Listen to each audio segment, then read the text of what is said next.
Well, good morning and welcome to another episode of ELEVENSES with Survival Skills.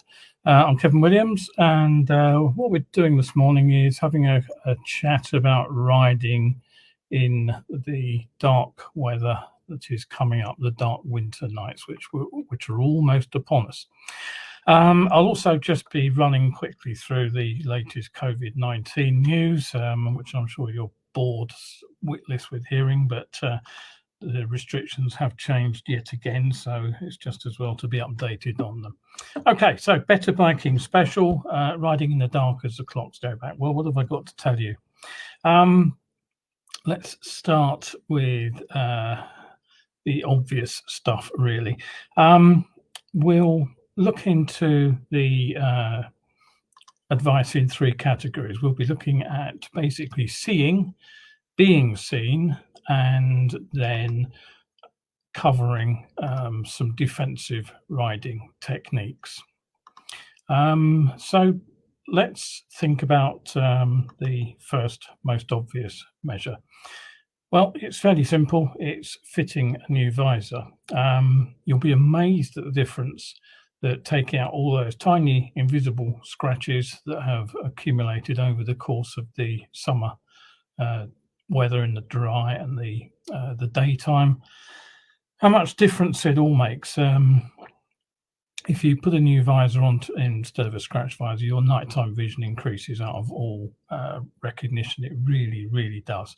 So then the struggle is to try to keep that visor clear of scratches, and that means cleaning it carefully. Now, some years ago, I noticed that Ride magazine advised against using furniture polish because they said that it made the plastic go brittle.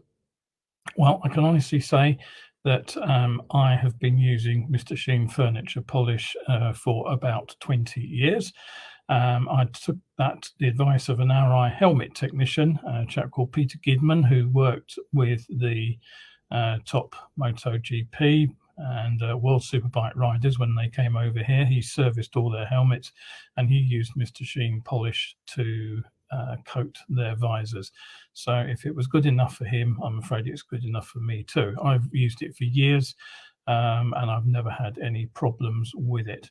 And all you do basically is spray it on and you wipe it off with a soft cloth. The aerosols are water-based, so I'm told. The propellant is harmless to the visors, and so there are no chemicals other than a sort of a wax polish in it. Once it's polished in, you can't see it on the visor, but what it leaves is that sort of layer of wax, which means that the water actually beads up on the surface into bigger beads, and it just runs clear of the sides. Very often all you have to do is like turn your head from side to side, and that is enough to actually clear the visor without actually having to touch it. If you lose that self-clearing effect because you've been riding for a long time, then my best advice is to stop and clean the visor. But the result of this waxy polish is that when you come to clean the visor next time round, that wax is still there. All the grit, all the dead bugs, whatever has hit the visor in the meantime is still there, but on top of the wax. So that when you actually wipe the visor clean with a clean cloth, and you do it carefully, obviously, you're actually doing much less damage to the anti-scratch coating that's underneath that layer of wax than you will do if you just let them hit the visor. One thing that he did say is that some of the chemical treatments that are designed to make water run off glass, and glass cleaners shouldn't be used because they do destroy the anti-scratch coating. So that's my first bit of advice: get yourself a new visor. Second bit of advice is keep something damp and to clean it when you need to. I really this is based again on years of experience as a courier. I really do not recommend that you drag anything across the visor to clean it while you're riding. That doesn't matter whether it's one of those stick-on rubber things that you put on a finger, or whether you've got a layer of rubber built into the glove that supposedly acts as a windscreen wiper. I wouldn't do it, because there will be those tiny bits of grit on your visor already. And think where your glove is. Your glove is stuck out in the the wind. It's right in the line of spray for all the crap's coming off the back tires of the vehicle in front of you. It was possibly even picking up spray from your own front tire. And what will happen is that glove will get dirty with tiny bits of grit, and you'll just be dragging that across your visor, and you will scratch it. Looked after, I used to get easily 4 or 5 years out of a visor, even when I was working as a courier or as a motorcycle instructor. So you really can make these things last for a long time. You can keep a clean microfiber cloth in one of those zippy top bags. That will keep it damp. You can pre-treat it with a bit of Mr. Sheen if you want to. Something I used to have handy was a clean damp cloth in a tennis ball, just what do you call them, one of those screw clips to the handlebars, top cut off the tennis ball, the cloth kept in it, and then I could just wipe it at traffic lights, even save having to stop and clean it. Something else to try is to keep the visor from fogging. There are various double glazed solutions that you can find, which add an extra layer of plastic on the inside of the visor. But if I'm quite honest, I'm never been very happy with them. They aren't as anti-scratch as the visor itself, and they very quickly produce a sort of prismatic effect where you get a starburst from lights coming towards you. You get much clearer vision out of a single layer, in my experience. They do stop it fogging, so if you live in an area where there's a lot of fog and riding at night isn't your main concern, then you may want to think about it. But for me, the best solution was an anti-fog spray on the inside of this standard visor. And my fallback was the standard courier choice, which was Fairy Liquid. You just apply a bit to a clean cloth, polish it into the inside of the visor once you clean the inside of the visor, and you polish it in so that it's dried on. It's basically you apply it neat. That usually lasted most of a day before it started to wear off. If I had to reapply it, I just kept a can of pocket visor spray in a pocket, and again I had that cloth to clean the whole thing off. But generally speaking, I'd get the best part of a day's use out of it before the visor started to fog. Okay, you have to do it once a day, but hey ho, what the hell, it's 2 minutes job. Now, one of the problems of riding is this time of year is that we're often riding into low light conditions. By that I mean low sun rather than not very much light. Now, tinted visors, are they a good or bad idea? Well, they're useful for about 10 minutes as you're riding into a rising sun. And then obviously as the sun gets a bit higher, they're fine. But in the evening, you have the opposite problem. They may help as you ride into that setting sun, but 10 minutes after dusk, they're a liability. So either you carry a clear one and swap it over, which, let's face it, is pretty unlikely. I don't see many riders with tinted visors carrying a spare around their waist in one of those visor bags. Or I'd prefer sunglasses, which you can just take off as soon as the sun goes down. Just use common sense on that one. I'm not going to tell you how to whether to use a visor or not. My old favorite was Bob Heath tinted visor, which had a gradient, so it was fairly dark at the top, it was fairly light at the bottom, and you could kind of duck your head, move it around depending on where the sun was.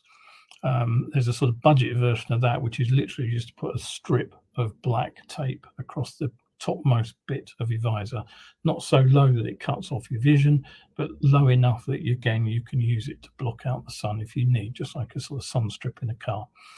So there are, again, options, ways around that. So, okay, lights, second obvious area for improvement. First things first, I know this sounds very obvious indeed. Check your bulbs work. About this time, it always amazes me the number of motorcyclists riding around with either one rear light working or none at all. If you want to get pulled up and have your L plates and documents and everything else checked, just ride around with no rear light. It will work a treat. So just stop and check your lights every now and again. People will say, "Oh, I can't check the brake light." If you can, you just reach over while sitting on the bike, reach over to the back of the machine with one hand, pull the brake lever on with the other, and it's very, very easy to check the tail light and the rear light. And then make sure that the lenses are clean. You may find on an old motorcycle, one that's clocked up a lot of miles, that you actually need to clean the inside of the lens. Now, with a standard halogen bulb, which you can pull out, you can actually get a cloth in there. I've got a sort of spongy thing on the end of a stick, which I can get in there and wipe round, and you'd be amazed at the amount of crap that comes out. And you can also clean the reflector carefully, and again polish it up with a dry cloth, and it will make quite a considerable difference to the light coming out. If that doesn't, have a look at the bulb. You'll very often find that a headlight bulb won't have failed, but what will have happened is that the lens itself, the glass itself, has got a silver coating on it. Now that silver coating is doing a very good job of bouncing the light coming out of the filament back into the bulb itself, so it's not escaping from the bulb. So very often dim light, it's just a case of replacing the bulb. And another tip, go for a premium priced bulb. I wouldn't buy a cheapo one from eBay, and I wouldn't even buy a cheapo expensive one from your local dealer. I would be looking for a genuine branded bulb. The OE ones will be very expensive, but you can certainly get good standard branded bulbs. The reason for this is the filament needs to be very, very accurately located to give you a precise focus from your headlight. The lens is focused, the shell is focused to reflect the light effectively when the filament is exactly the right position. If that filament is a millimeter or so out of position, then your light won't go where you want it to. What else? Make sure that your bulb is actually pointing where it makes some light fall in front of you. Astonishing the number of bikes where the headlight is either down on the ground right in front of the machine, or it's illuminating the treetops. Quite how these bikes pass the MOT, I don't know, but they do, and you see them all the time. Down in front of you on the road surface, that won't help you see into the distance. And of course, if you have the throw of the light too far up the road, you'll be annoying the guy coming the other way. And the chances are he'll fry your retinas for you by hitting his own main beam, which won't be almost certainly won't be as dim as yours. Okay, something else you can do is think about uprating the lights. If you do a lot of dark riding, 60 watts is your legal maximum, so it's worth thinking about whether your bike actually has a 60-55 watt halogen bulb. You'll find that some twin headlight setups, for example, use 35-35 or 45-45 or some other weird combination. So then an easy fix is to actually just go for a 55-60 watt bulb. Just make sure that your alternator can cope. If you want brighter than the standard, then go for some xenon extra bright. You can get bulbs which give off to, well, it's claimed 150% more light. I don't know about that, but they certainly are brighter. But you will pay extra for them. They don't last as long, so you may end up with a blown headlight, which is something to consider if you've only got one beam. Try to avoid, in my experience, the bad weather bluey yellowy bulbs. They look trick, and I've certainly used them in the past in London, but they do actually reduce light output despite what the claims are.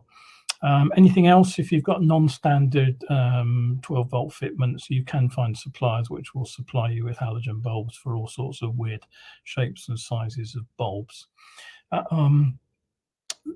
The alternator on most bikes these days should be able to cope with a single 55 watt bulb without too much trouble. But what about adding auxiliary lights? Well, if you throw on a pair of spots, you're taking the draw on the lights up quite considerably. You're tripling it basically, and you may now run into problems.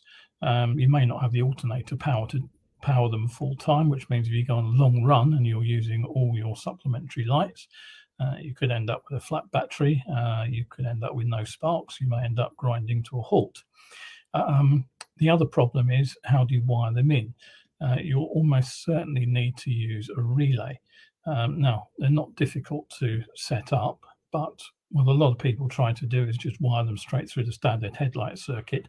That will probably blow the fuse. And so what people then, of course, do is they put the replacement bigger fuse in, and then they fry the wiring, possibly the switch. So that starts to get expensive. So you almost certainly will need to wire in those lights properly. If you don't know how to do that, don't do it, basically.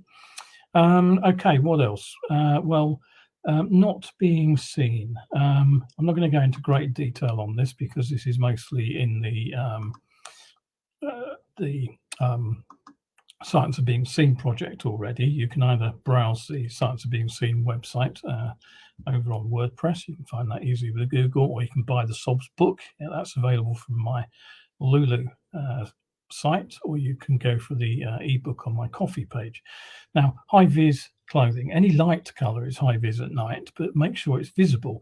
I'm particularly fond of this wonderful combination that you can see here. A rider with camouflaged riding kit with a high-vis vest on the top. What's the point of that? I really don't get that. And look what happens from the angle that it's being viewed. Most of the high-vis vest is actually invisible. You're actually seeing mostly camouflage pattern.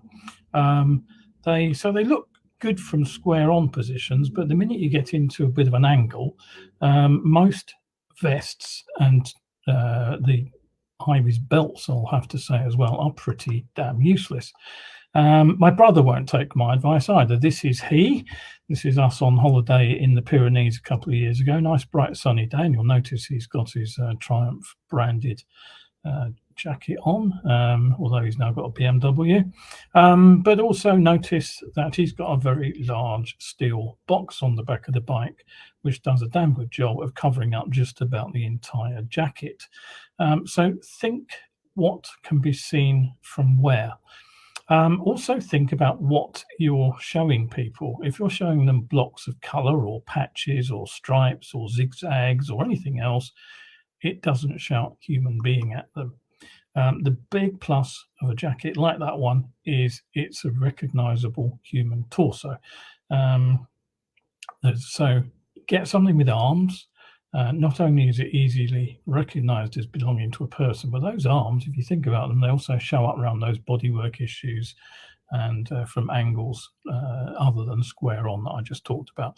But notice the retro reflective material on that jacket. I have to admit, this is was my own jacket.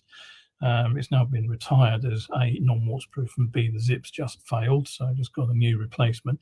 But notice those stripes and wiggles of reflective material.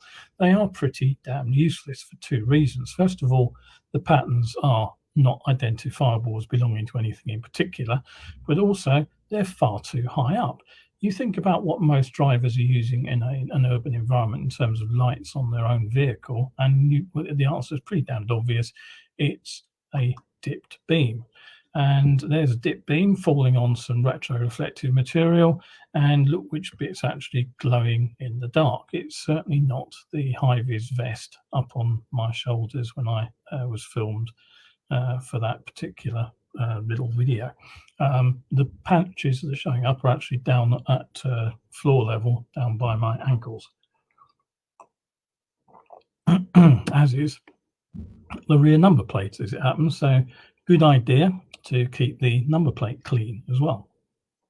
Okay, so how can we get around the random pattern? Well, there's your answer. They're called ghost jackets, or at least that's the nickname I've heard being given to them. The cycling communities pick those up pretty quickly. The entire jacket is reflective, and that means not only are they easy to recognize as a person, but they also pick up light from virtually any angle and reflect it back at various angles as well. So they don't actually need direct light to fall on them to glow. They don't shine quite as bright as that under sort of random diffuse light, but they kind of glow, hence the ghost jacket issue. Okay, so what else? Well, the other job of lights is to be seen, and something I will sort of tell you about is the problem with the Yamaha R series of bikes, where the twin lights are actually quite widely spaced. They do look a bit like a car a long way off, and years ago an R1 nearly fooled me by riding towards me at twilight, and just as I looked at it and thought it was safe to go, I suddenly hit the brakes again and realized it was a motorcycle much closer up. So when I had the GSX-R myself, what I did was I fitted different headlight bulbs in each color, of different colors in each headlight. It's technically illegal, but it actually made the bike a lot more visible. So what else have we got in the way of options? Well, we can do this. Let's say next picture. There we go. We can do the triangle of light. You've probably seen many riders using that. Slight technical hitch. Most people use spotlights, which means they're great for seeing further ahead.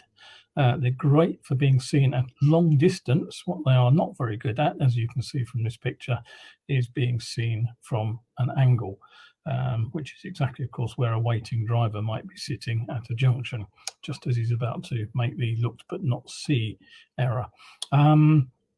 So they do appear to help at night out of town on fast roads.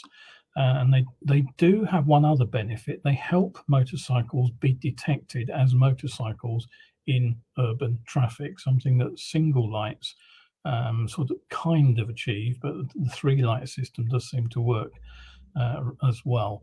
However, if you're only ever going to ride around in urban conditions, I would actually suggest that you might go for a yellow headlight. I've got yellow headlight covers on my bikes. They do reduce the light output when you're out in the sticks on a dark road, but in town they stand out like a sore thumb against all the white lights on every other vehicle on the road. And again, there is scientific background on these to cover the the sort of thinking here. Right, okay, so big problem. All these are passive aids. Some, as I say, someone has to see you. Someone has to recognize what you are. They have to work out your speed, distance, and course, and they have to do something themselves that keeps you safe.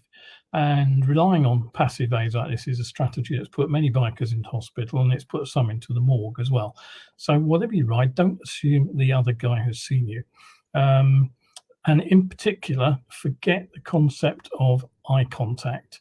I think it's a entirely faulty one during the day, but at night time, I think eye contact is pointless. You simply cannot see where the driver's looking. All you know is if they are not looking at you. If they're not looking at you, then they probably haven't seen you at all. If they are looking at you, they might have seen you. So don't rely on eye contact, and don't assume that you will be seen whatever you do. So that's my first defensive driving tip for right time riding. Okay, what else can we say here? Well, when are the big problems? Well, riding at dawn and dusk is an issue. That's basically we have a problem with low light intent, but not in terms of low light intensity. It's usually dazzlingly bright, but it's either behind you or it's in front of you, and either way it causes problems. So have a think about where you are likely to be coming from, where you are either impossible to see where you're going, or other people won't be able to see you coming. Depending on which direction the sun is, it's very easy to work out. Be particularly cautious, so if the road's wet, because then you've got the combination of direct sunlight and reflected light, and it can be absolutely blinding.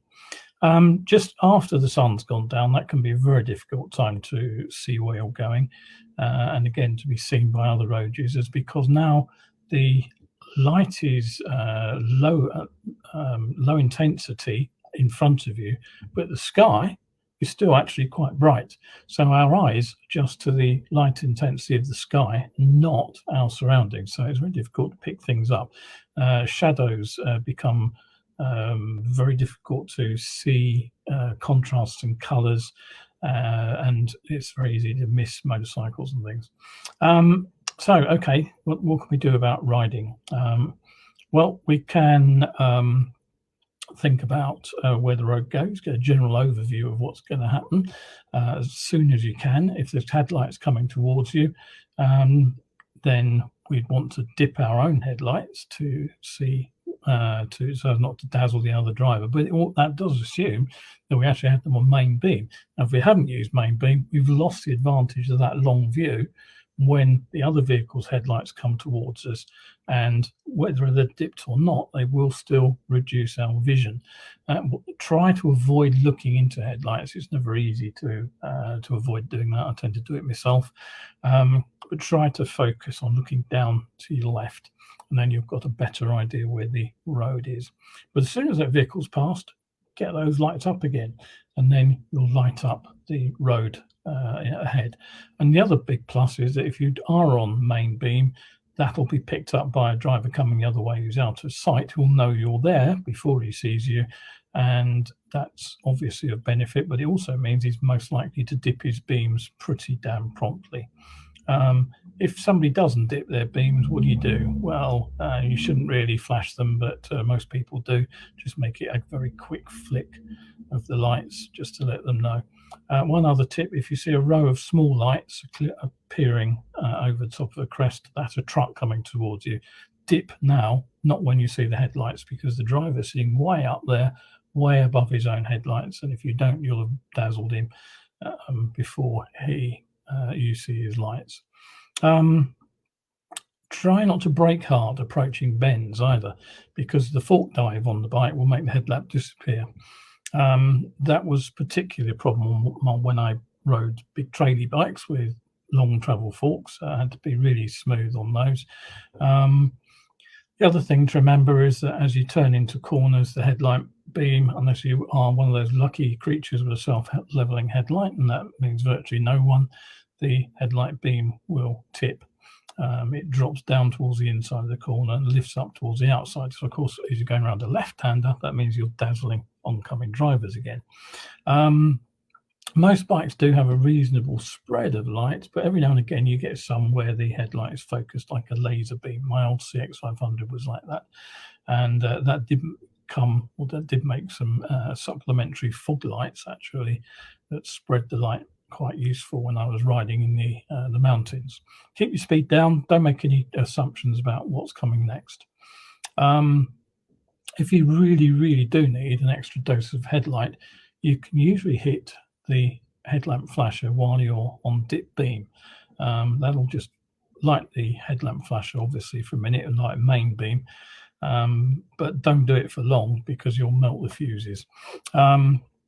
You'll find that will work well in certain circumstances, maybe coming over the brow of a hill, for example, whereas the dip beam will be lighting the road down, but a bit of flash of main beam will actually give you a better overview of the road ahead. But if you just go onto main beam, you'll find that you won't see down the road and know if there's a deer sitting in the hollow, for example. Look as far ahead as you can. Concentrate on the using all the clues. You can very often see things like street lights in distance.